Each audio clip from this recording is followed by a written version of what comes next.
Hello and welcome to CG Visuals. My name's Zach, and today we'll be having a look at the Earth category from Trapcode Elements.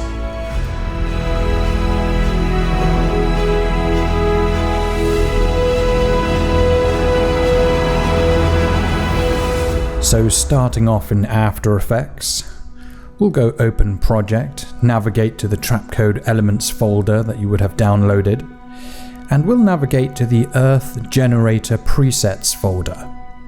I have an exercise in mind, so for this example I'm going to choose the Sandstone Generator. We provide a number of presets to try and accommodate different terrain types. Once in the project, you'll see, as usual, we have a particles comp and a preview comp. So if we go into the particles comp, we can see that this scene is completely 3D. So we can select our camera and we can rotate around. There's a grid for reference, and we also have the ability to change the light direction. So going into the preview comp, we'll import an image. You can of course bring in a movie file or a plate or an image. And we're going to attempt to match this rock so that it completely fits into the scene. The preset can only take us so far, being sand, but it's close enough that we can customize it to create our own unique asset. So we'll copy and paste the background image into the particles comp, as we're going to use that as a reference. You'll notice that there's a shadow direction light. One of the key things to making a 3D asset match the environment is to have the correct lighting, so this will allow us to at least match the shading and lighting direction. This rock is generated from thousands of particles which mimic the effect of voxels rather than using simple geometry. This will allow each individual grain of sand to cast its own shadow, resulting in a more believable image. So I'll adjust the light direction here until we find something that we're happy with. We can easily identify where the sun would be based on the shadows of the rocks and the bush. Let's have a look at the particle controls. First of all, we have the divide total particles.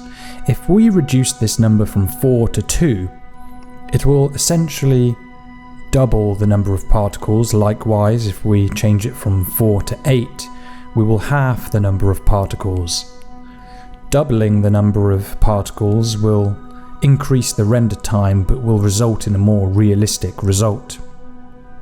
So we'll give this a few extra seconds to cache. I'm leaving the preview times as they are, so we can get a realistic idea of what the workflow will be like. There are other controls as well, such as shadow opacity. Mainly convenience sliders that allow us to experiment with different looks without having to dive into Particular itself. And so begins the experimentation phase, where we start to match the shadows.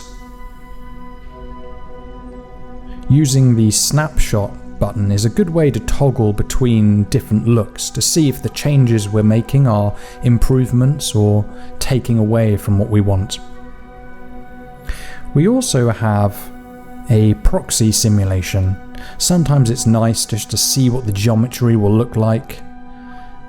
We can do things like change the size.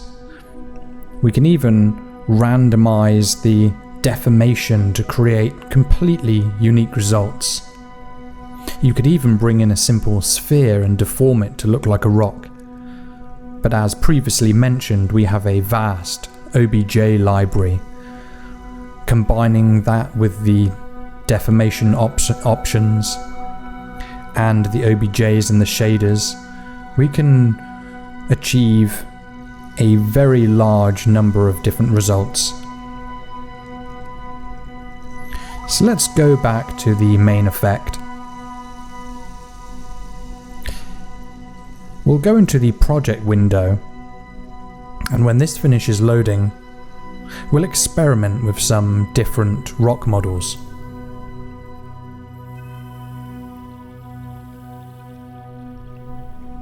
We'll give After Effects a few seconds here.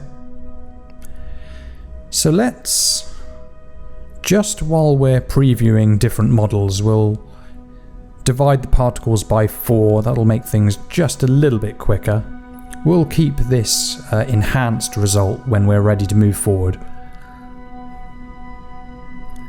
Okay, so let's open up the particular assets, and you can see it's using this medium rock asset. So if I right click and replace that file, go to the geometry folder, there are a large variety of rocks, medium, small.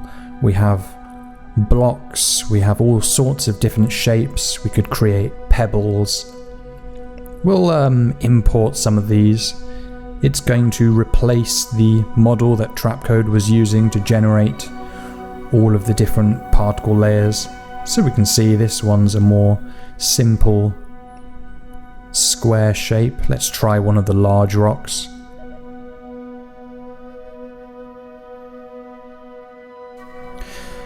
Sometimes if the rock appears too smooth, we might want to add additional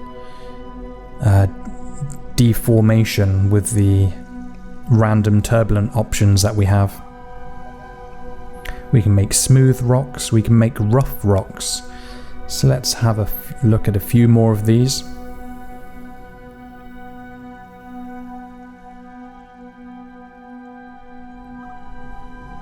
It's nice to try a few different types of rocks before we settle on the one we're going to use.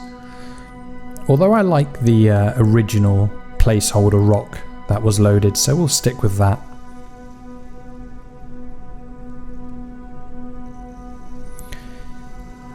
So the next thing we'll do, I think, that's right, we'll put the divide total particles back to 2 so that we get our maximum detail.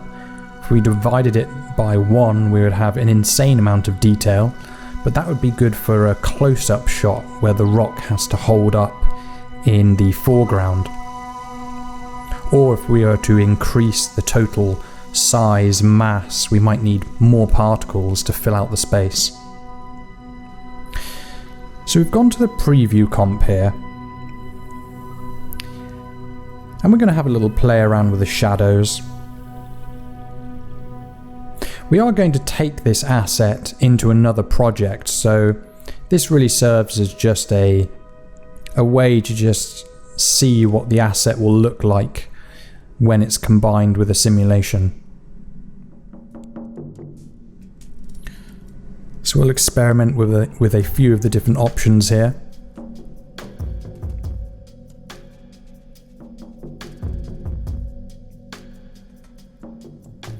We won't spend too much time adjusting this shadow. But you can see you can go into the layer and there are a few additional options as well. You aren't limited by the convenience sliders, but it's a good place to start off. Now we do have this color control. This is mainly for the tone of the shadow, and it does affect the rock somewhat, but this is only going to give us a slight additional tint. Now, based on the image and the surrounding rocks, they are a different color. They're more of a sort of pinky, sandy kind of look, whereas our rock is quite yellow. So even if we adjust the tint options and the diffuse and ambient lighting, we're going to have to take a few extra steps if we really want to sell this rock as realistic. So we'll get as close as we can. As we can see, sampling the sky, we can see more clearly what it's doing.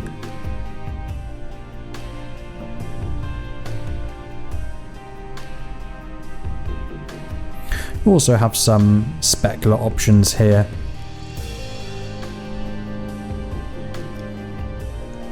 Just to help pronounce the edges of the rock. And we can adjust the softness as well.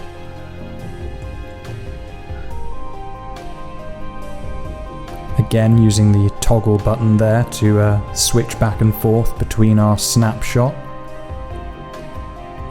We can adjust the bump shader there, that's further pronouncing the different patterns on the rock. We have this Grunge Influence. It's impossible to account for what sort of environment or terrain you might be filming on, so these options just give you more control over how you want the asset to look. So once we're happy with that, we'll remember what this looks like now by taking a snapshot and just wait until you see how much further we improve this in just a moment. So we'll go into the particles comp and we'll unhide the hidden layers, and if we go down to the rock generator and we select the master system, this is where the magic begins. We can go into the color over life options and we can see all of the colors that this rock is using to generate this effect. And we can, of course, quite simply just sample the colors in the scene so that the rock matches the environment. So we'll begin by selecting this color picker here and we'll sample the sand. It is now essentially regenerating everything with the new color here, so this will take a few seconds.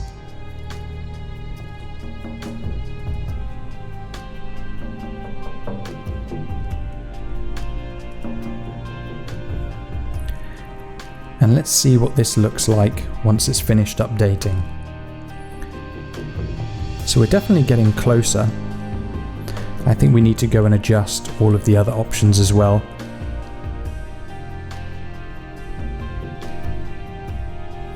So let's just make sure that all of the color over life options are sampling various different colors in our scene. We'll select different shades of the sand here. Sand can come in all different colors. It could be reddish looking, yellowish, pinkish.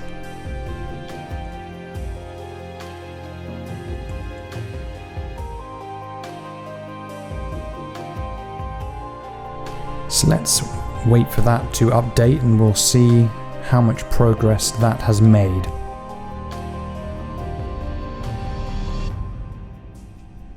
Look at that difference. I bet before it didn't look too bad, but once you can see how much more closely it can match the environment, that's definitely an improvement. The edges were looking a little bit funny there, so we'll just pull down that specular.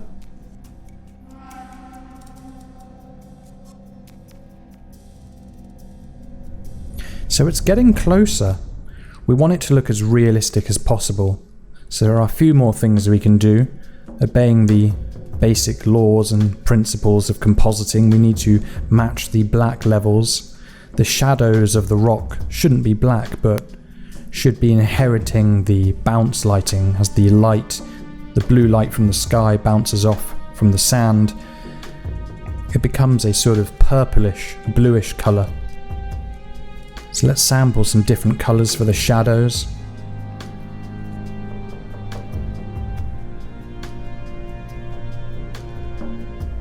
That's quite a lot going on behind the scenes here, so when we make these changes, it does take a few seconds to update, but I think the results are more than justified.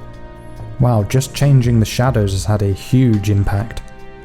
I think it's gone a little bit too far with the saturation, so we'll make a few extra tweaks here. And remember, we're doing all of this inside of After Effects, choosing the model, changing the deformation of the geometry, adding the shaders, the lighting, the specular, and we're doing all of this within After Effects, and it's saving us a great deal of time. And it makes the workflow more enjoyable because you know you can achieve everything you want within one program.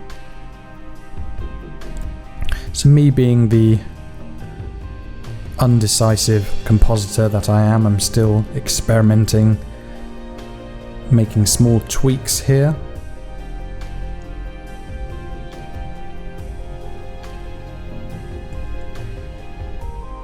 I think you'll know when it looks right. You just have to use your own judgment of colours. Using that snapshot feature is a great way, as when we've been looking at an image for a certain amount of time, our eyes start to adjust and become accustomed to it.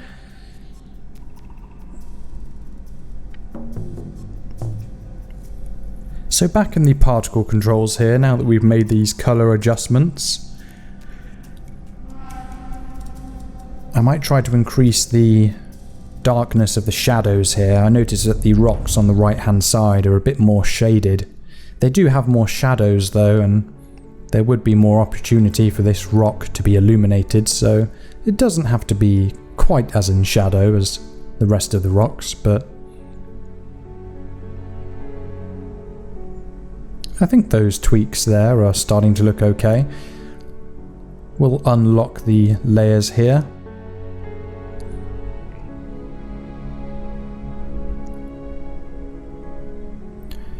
So back in the particles comp, let's just wait for this to update. I'm thinking of possibly tweaking the position of the lighting, or maybe we'll be able to move forward with this. But I think another last minute on the fly change to the lighting, and that will update the model, that will update the shaders, and we're still making all these changes within the compositing stage. Imagine if you wanted to change the light position and had to fire up another 3D application and make a render all over again. To get something to look realistic requires sometimes hundreds of tiny iterations. And we want to make that process as effortless as possible.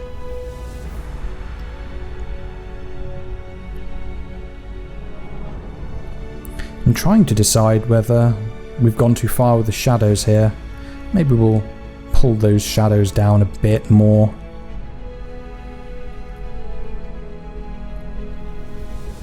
It is computer generated, but we don't want it to look that way. I think that looks a little bit more natural actually, so if you've noticed me clicking that padlock icon, that's the toggle locked layers, so we can be in the preview comp, toggle locked layers, click on the particles comp, and then we can make changes in one comp and whilst still seeing those reflected in another. So now that we've done the shading here, I've soloed the proxy simulation, and I'm just going to increase the brightness so that we can see it better in the video, and we're going to start planning the actual animation. Now by default we have a turntable animation. So after 7 seconds and 15 frames this would be a seamless looping animation, but the idea is to have the rock shoot out of the ground, hover for a moment, and then suddenly be blasted towards the camera. So we're going to want a slow beginning rotation followed by a sudden spinning animation.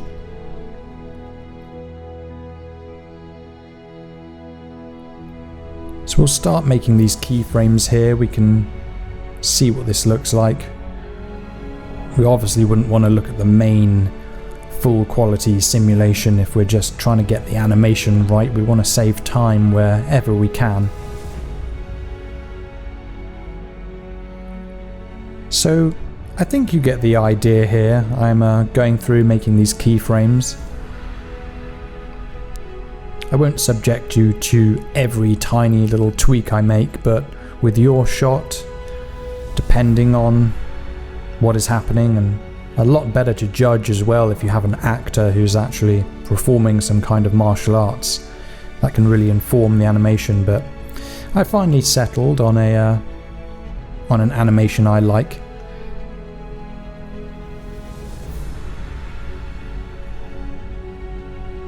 So that's our spinning animation. We can also change the rotation in the other axes as well, so I'm gonna make my tweaks off screen here. You can see I had some multiple planes of rotation here to give it a bit more depth. So your animation will probably look very different, but that's the whole point, it's your unique asset. So now what we're going to do is we're going to render this as an asset that we can use. So we'll disable everything that we don't want. We'll choose the range here. And you'll notice in the compositing options there at the bottom there's an option for motion blur samples. So you'll definitely want to put that to at least 2 or 4 when we render the effect. It is spinning rather fast towards the end, so we are going to want that motion blur, although be warned it is quite an expensive effect. It's actually a forced motion blur rather than the particles themselves having motion blur. This is an effect that's being added. So really it is the motion blur that is going to be responsible for the majority of your render time. It's just a very expensive effect, there's no way around it, but it is necessary if we want this to look realistic. So once we're happy with that, we'll go to Composition, Add to Render Queue. We want this to be an asset, so we'll choose the QuickTime format, the codec, animation, that will preserve all of the quality. And very important, we want to render it with the RGB and the alpha. We want this to have an alpha channel. Make sure it renders at full resolution, obviously. And we'll just name this file. And see how long this takes to render. With the motion blur, as expected, it will be. So we've got 2 hours and 16 minutes there. Would have been a lot faster if we didn't have the motion blur, but we're going for realism here. We are trying to get a good looking result. So I've just opened the Earth levitation project. It's not really explained, but the Earth generators and the Earth levitation project are supposed to be used in conjunction with each other. You create your own custom rock, bring it into here, and then you can add all of the debris flying off of it. So it's obviously using the default placeholder.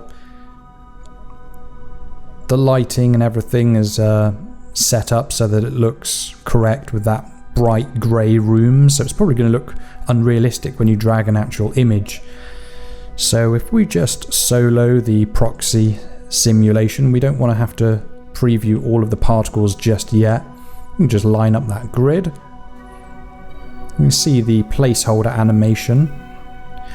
If we go into the 3D Rock pre-comp, this is where we can bring in our pre-rendered asset. So we can just position that. You can see it looks a lot more realistic than the placeholder that we have, because we've actually gone and adjusted everything with a particular image in mind. So we'll just solo the rock. We'll press P on the emission locator, and we'll decide where we want this animation to start from. There is this blue screen layer here. This allows the rock to be extruded with the ground. If we only temporarily change those keyframes there, make sure to delete the keyframes that you add here, but I just want to be able to see both the ground and the intersection point. Keep the work overview as clean as possible, so once we're done we'll hide the layers again so it's easier to comprehend what we're doing. We're just going to focus on the animation, so we just want to focus on this emission locator. So we want to use as few keyframes as possible, so at the moment this rock begins to spin, that will be when we want to accelerate it towards the camera.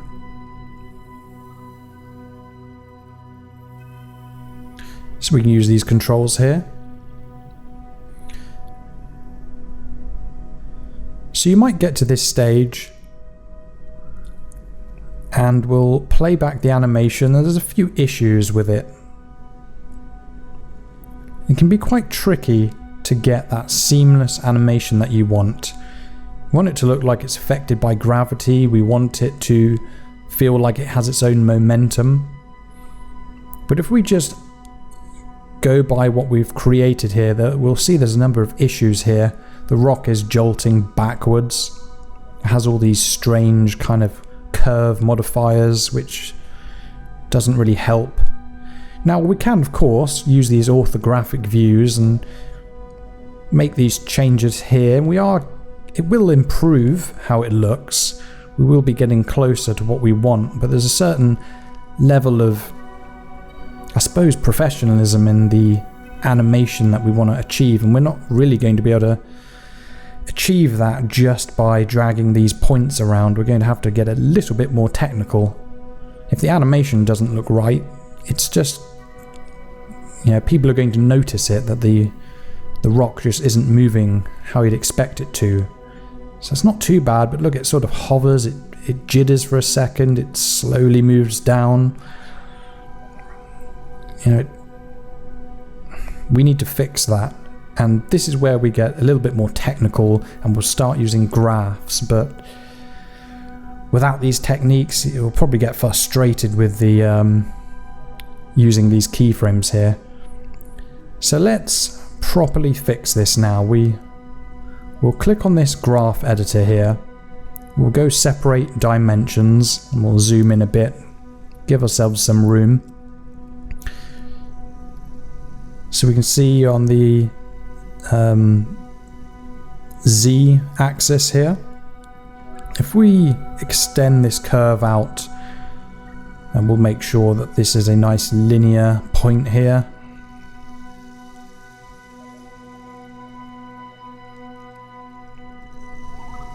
So by having this curve overshoot slightly, it'll make it appear as though there's momentum being affected by gravity. We can even make that a little bit more pronounced if we drag this curve out even more. Now it's going to hover in the air for just a little bit longer.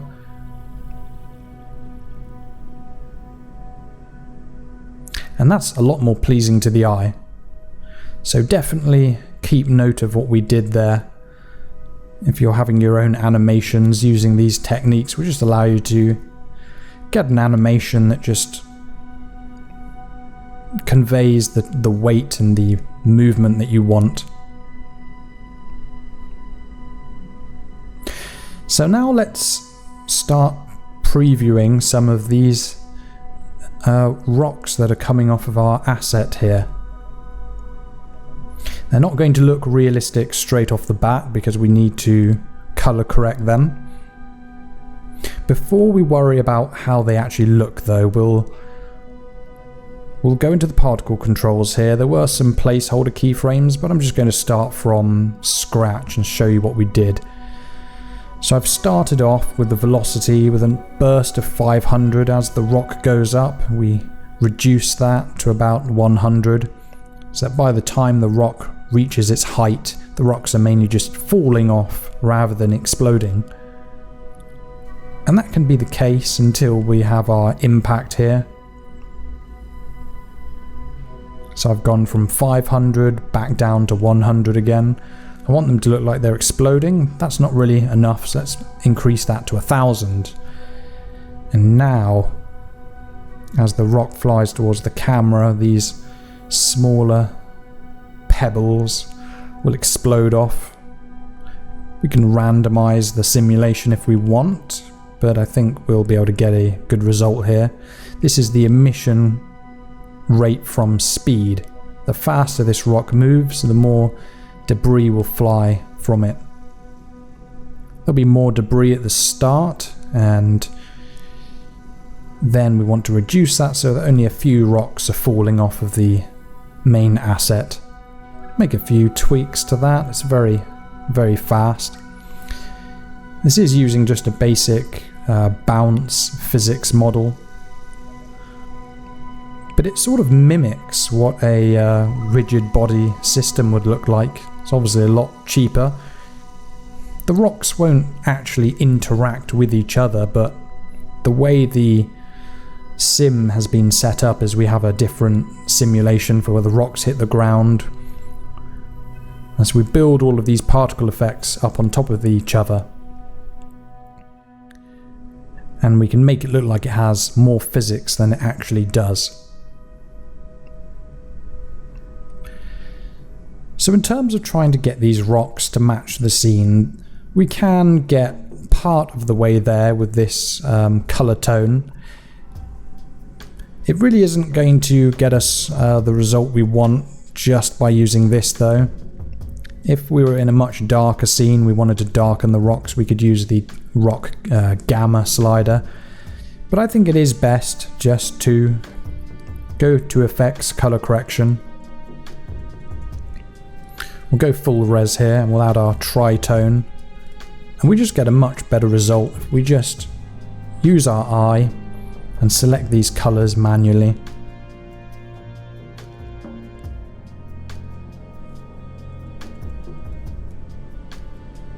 And it shouldn't be too difficult to get a fairly pleasing result. I experimented with a few different sample points there.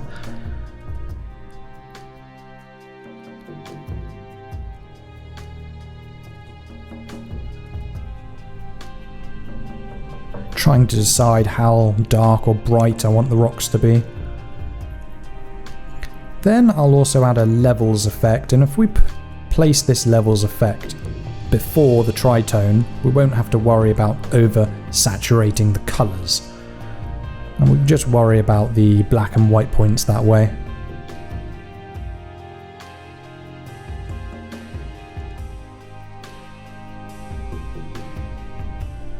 So once we've done that, we'll select those two effects, we'll copy them, and let's also now enable the ground debris. So these are the rocks that hit the ground, they'll tumble around in interesting ways, there's rotation. We'll copy the color correction there.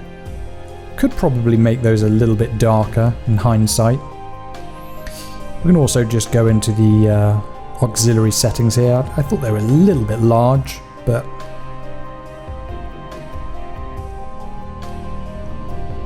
if you're comfortable with using Trapcode Particular, you can quite easily go in and change some of those settings. So now I'll enable the dirt blast here. This gives us a greater number of smaller particles. We'll also apply the same color correction to them as well. These ones use subframe sampling with the sampling levels at 8. So once you enable these, this is where the simulation starts to slow down a bit. And then lastly, we'll enable the dust. And I don't want the dust to look too dark, so I'm only copying the tritone effect. And now all of our elements are working together more seamlessly. So the preset gets you about 90% of the way there, and then you just invest your time doing some color correction, tweaking the animation. And then before you know it, you have a nice custom earthbending animation. And it's probably a good idea to pre-render this asset as well, so that when we go into compositing, we can just make changes faster without the sim slowing us down.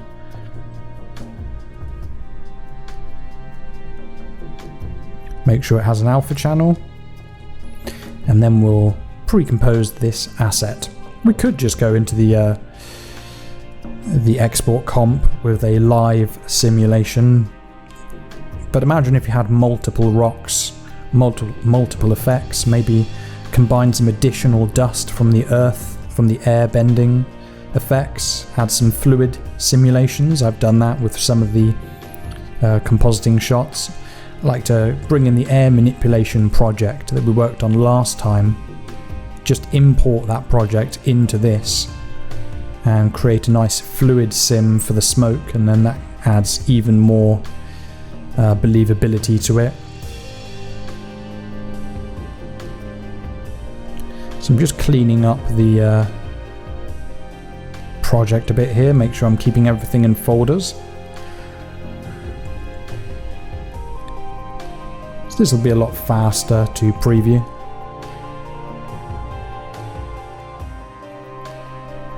If we see any strange artifacts, that just means we had to increase the sampling with the motion blur, but we've tried to be as conservative as possible with the motion blur. We can also add this pixel motion blur effect. This just looks at the movement in the image based on the pixels and adds it's quite inaccurate, but if we wanted just to add in more motion blur, it's quite a cheap way of adding that. I think you'll see it more pronounced here where there's a lot of movement. We toggle that on and off. Just another layer of motion blur I think can sometimes help to sell the realism, although it can create strange artifacts in places. So you might want to go through and make sure nothing is out of the ordinary is happening. So we're getting even closer now to our end result. Since we're in the export comp, let's bring up the opacity of our shadows. And we'll make sure that we're matching the light direction of our scene.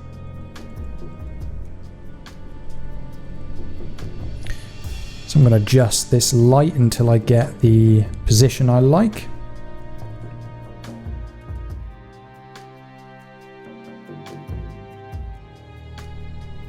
I sped this part up because I have a tendency to make a lot of small changes. So this hedge here should be obscuring the shadow somewhat, so I'm just going to duplicate the background, create a quick roto for this hedge, feather the edges, and then we'll add an effect, keying extract effect. We can extract the red from the hedge, so we'll just use these sliders here.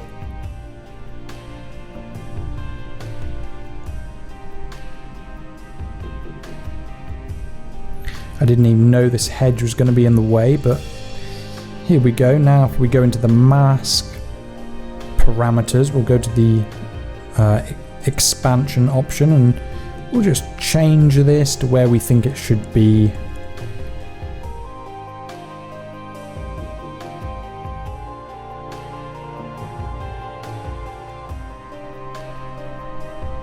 And that just makes it look like the shadow is somewhat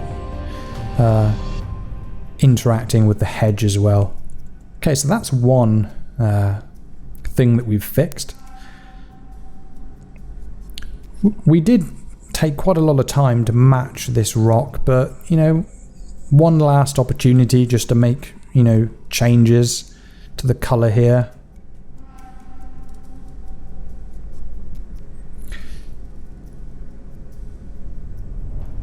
We can adjust the light wrap direction on these rocks, quite a subtle effect, but it just adds a little bit more lighting and shadowing on one particular side.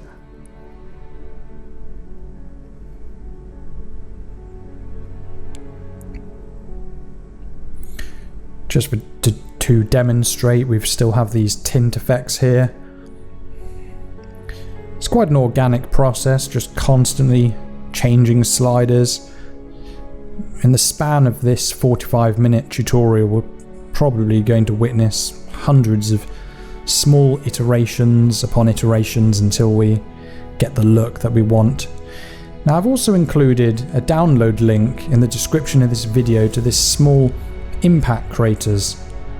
At some point I wanted these craters to actually be 3D projects that you can open up, change the rotation, but just for the time being, even though they're in a work in progress state, I've provided them for free. We can bring this in and use it as some kind of crater. Once we have all of the smaller debris on top of it, probably be quite difficult to see it anyway, but I did get some questions about whether there should be a hole left in the ground. So we'll just get this into a position that seems about right.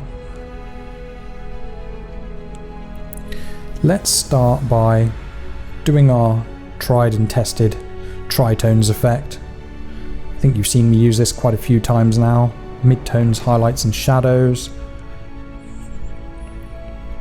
So that deals with the colour, and then to address the contrast, what I like to do here is just toggle the viewer to only the red channel. In the curves adjustment, we'll just correct the white points and black points of just the red channel.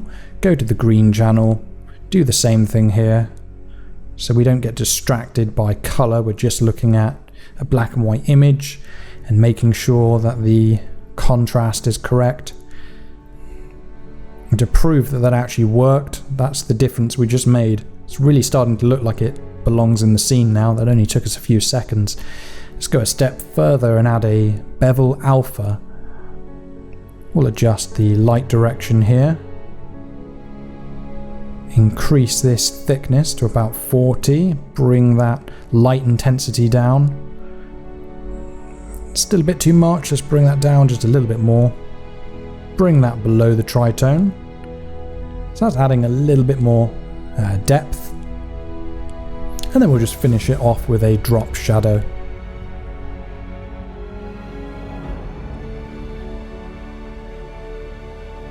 And you'll see me tweaking a few settings here. We've just got the light direction. I'll just tweak this for a few seconds until it seems to work. It looks like it's hovering there, so let's actually bring the distance back down. Okay, so that only took a few moments.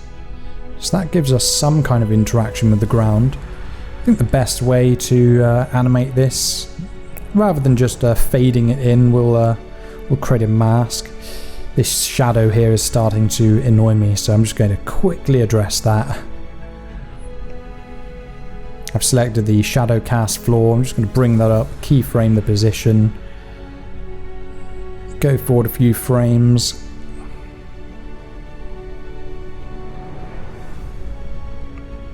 And now we can go back to what we were doing.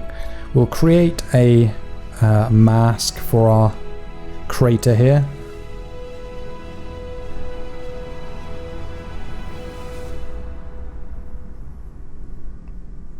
We'll use the elliptical mask tool. We're just going to create a circular shape. Give it some feathering and go into the mask. I think we use the mask position. We'll just create a keyframe, go back a few frames, have this shrink down.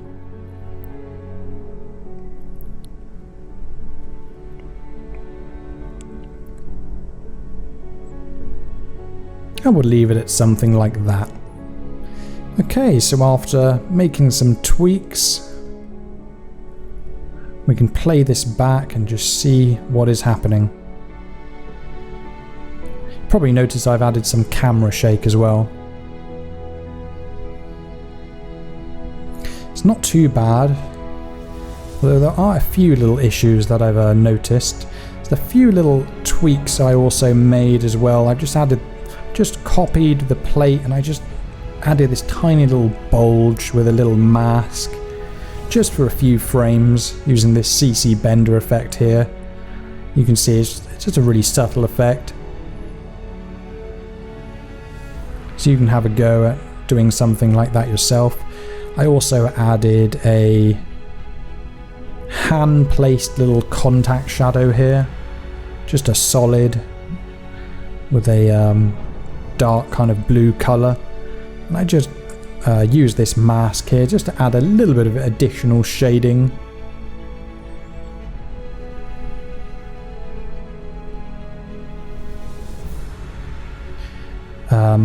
We have the hedge there that we did actually cover, so we've got that obscuring the shadow. And then I also created an adjustment layer, added the pixel motion blur, and I just added it to where all of these rocks fly out of the ground with a mask. And that just adds a bit of motion blur there just to hide some of the imperfections.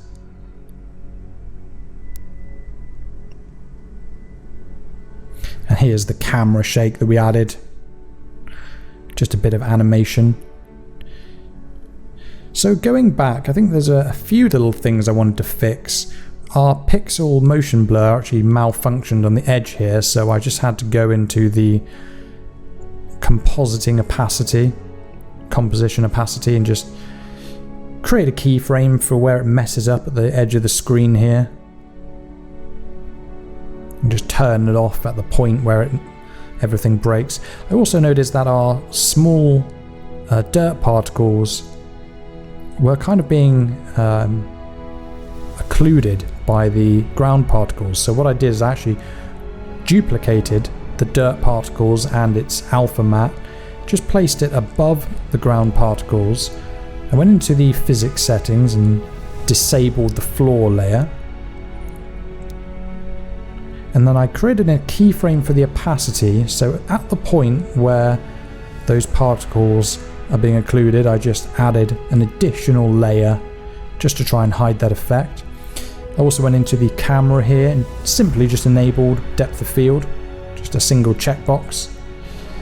Made those fixes, rendered this out, that took about an hour and 26 minutes, and then this is the result that we had. And of course, we can use the same color correction techniques with any of the other earthbending projects. In fact, using the same techniques we used in this video, we could achieve a variety of different results. For example, this forest scene where I used the moss rock preset instead of the sandstone preset. In this lighting setup, I wanted the moss on the rock to appear more darker, so I moved it below the shadow layer. And then in the preview comp, I added some additional rim lighting, just using a fill layer with a bevel alpha. Toggling between the two results, we can see that this really just brings the image to life and helps sell the effect. Okay, we'll wrap things up there. Stay tuned for next time as we'll be covering the other elements. Good luck with your projects and thanks for watching.